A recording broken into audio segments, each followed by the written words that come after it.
When facing harassment or discrimination at work, it is best to file a complaint with your supervisor or human resources department.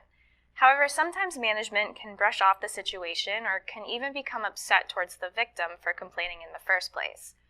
If an employer feels they're being attacked, then they may look to get even with their employee. This is where retaliation comes into play. Hi everyone, I'm Maria from eTactics, and today I'm going to talk to you about 2 subtle signs of retaliation at work. Before we get started, make sure that you subscribe to our YouTube channel by clicking the button below. Also hit that alert bell icon so that when we post new, helpful content, you get notified.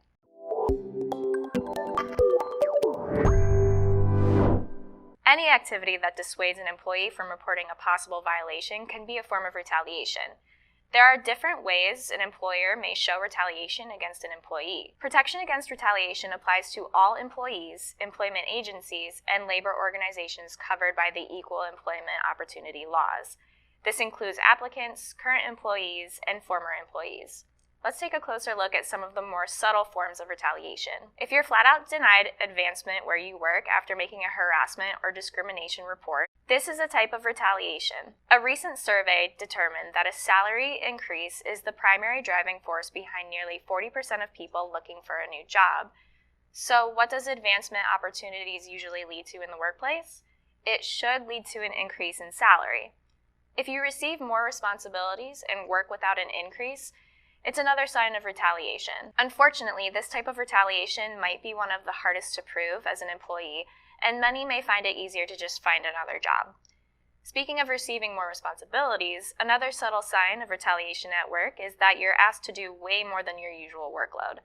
Of course, as an employer, this doesn't mean you can't ask more of your employees without giving them raises every time, but a sign of retaliation in this sense is if one particular employee is always singled out to do more work over others.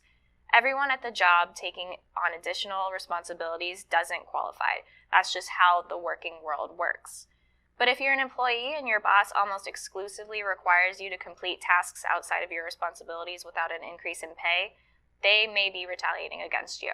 Harassment, discrimination, and retaliation can inflict a negative impact on employee morale. If negative action falls against you after having made a discrimination or harassment report, you likely are facing retaliation. No matter the type of retaliation you face, you are under the protection of the EEOC and have a right to report it. If you'd like to learn more about retaliation in the workplace, reach out to eTactics. And you already made it this far into the video, so you might as well like it, share it, and comment below.